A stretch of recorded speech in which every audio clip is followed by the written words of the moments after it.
Alright, so welcome back, guys, or welcome if this is your first time here. I'm Vision here with Blind Entertainment, bringing you guys another video. Today we're talking about the cancellation of the Skybound Megabox. Now, I don't usually talk about Skybound stuff here unless I'm doing like solicitations videos, but I want to talk about this because I feel like this is kind of an interesting topic to talk about. So if you're interested in Skybound or comics or just anything around the Skybound entertainment area, don't forget to hit the subscribe button down below and hit that bell icon. That way you don't miss any more content from me in the future. Now let's begin. So yeah, guys, like I said, the Skybound has canceled its Megabox subscription, which in my opinion isn't that surprising. In my opinion, I kind of saw this coming. I kind of feel like they failed right out the gate, so I'm not totally surprised. I feel like they did do some good things, however, at the same time, I feel like they also failed in other areas. I feel like, first off, some good things were the t-shirts. I think the t-shirts are pretty good. I think there was only one t-shirt that I really didn't like, and I think that was the glow in the dark shirt that came in the Lucille Patrol box. I think that one was kind of weak, mainly due to the fact that I feel like they were doing a Lucille Patrol box, and I was expecting something like, a Dwight or a Lucille kind of shirt, and then you just get a glow in the dark shirt. It's not like it was my worst shirt, but it was just, I don't know, it just wasn't something I was expecting. Then you got the figures and the comics. Now, I really like the figures. I'm a huge figure collector. And I think they did some good things, like giving the rare bloody variant ones. Now, I will say this: they weren't perfect. I think one of the biggest arguments that the box had was when the Negan box came out, and people were mad about the Negan figure. Because I will agree, it looked like it came out of like some kind of Happy Meal box or something, and it looked like, and even people from the show were saying it looked like a bunch of leftover figures that they had and just threw them into the mega box because they didn't have anything else to do. Now, they did improve, because I do say, like I said, they did do some good stuff with the variants, with the bloody variants and whatnot. I do think that some of them were good, like the one where they gave you the Rick cosplaying as Negan. That was a good one. That way you don't have to go out and buy that $100 box that they had in the for Walking Dead Day. That was a really smart thing. Then you got the comics. Now this is where I have a little bit of, I feel mixed, because I liked having different variants of comics. However, I feel like the variants of the comics are very, very weak. If you look at a lot of them, I think there's only a few that are unique, like the Gasolina one, and I think there's another one. I can't remember which one it is, but a lot of them are just like the same cover, just glossed over with a different color scheme for the cover. Now, maybe I'm just being stupid or don't know it, but I feel like Skybound should know at least when about they're releasing the Mega Box, okay, and then figure, okay, what Skybound books are being released around the same time. How hard could it be to take an artist from, someone who does Outpost Zero or Redneck or whatever, and just do a variant cover? I feel like that would have been so much better than just having a glossed over cover that we just is the same cover, just of a different color. It just bothered me a very lot, because it's just like, I don't know, I just feel like they could have done something better with these covers. And I just feel like they were cheap and didn't want to spend money on paying artists to do a different cover. Then you got, I think it was the 15-year anniversary box, where they gave you I think it was a number 1 variant or issue 100 variant. I can't remember which one. But a lot of them were ones they had already given away. And I feel like they just had a bunch of them sitting around, and we were like, we need to get rid of them, so just throw them in the box. Again, like, really? And that's how I feel like they did with most of the comics. Is like, okay, we got a whole bunch of these left. Here, quick, let's just put them into the box and gloss them over with a different color scheme. It just felt weak. The Oblivion Song, I think, is the most stupidest one, where they just have a different, signature on one of the bottom left or right corners. Now that was weak. I feel like that was extremely cheap.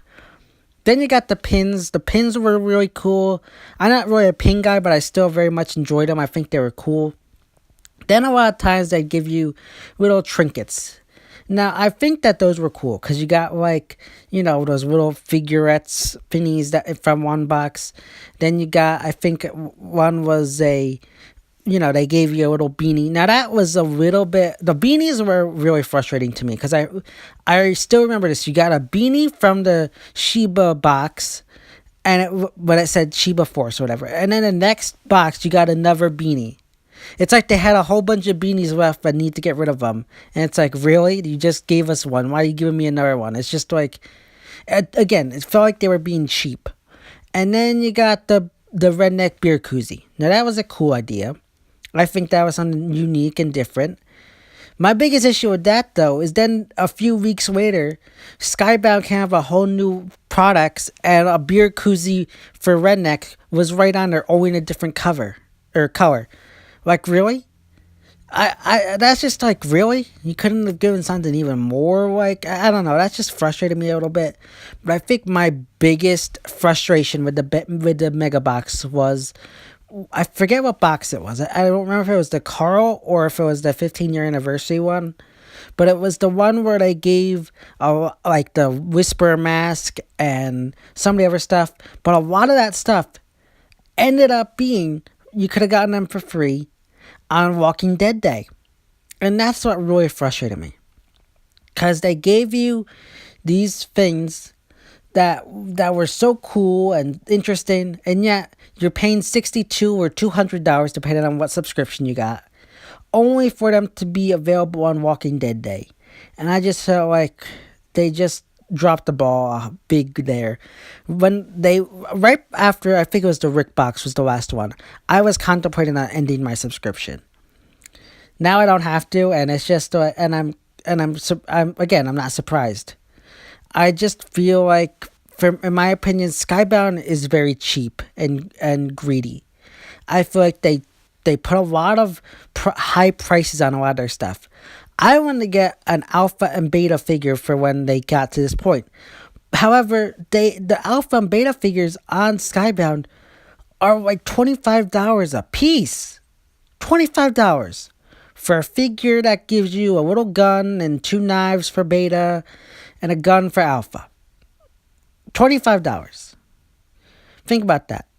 I can go to a store, find a regular figure for I don't know, any figure, just think of one, for $10. 15 maybe at the most. I think $20 are the most sometimes for like some kind of like special editions. But like $25 for a figure that doesn't have anything special, doesn't do anything crazy. It's just a standard figure. That's ridiculous. I doubt anybody from Skybound's watching this right now. But if they do, or are, I think you need to listen up here. Because you need to lower your prices. The Rick 4-figure set is $100. The Shiba Force set is $100. That's $25 for each figure. I think that's absolutely outrageous and ridiculous. I know there's always going to be people out there who will buy it.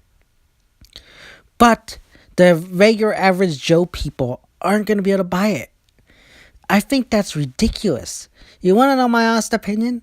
They need to put it maybe at $40. Slash it in half.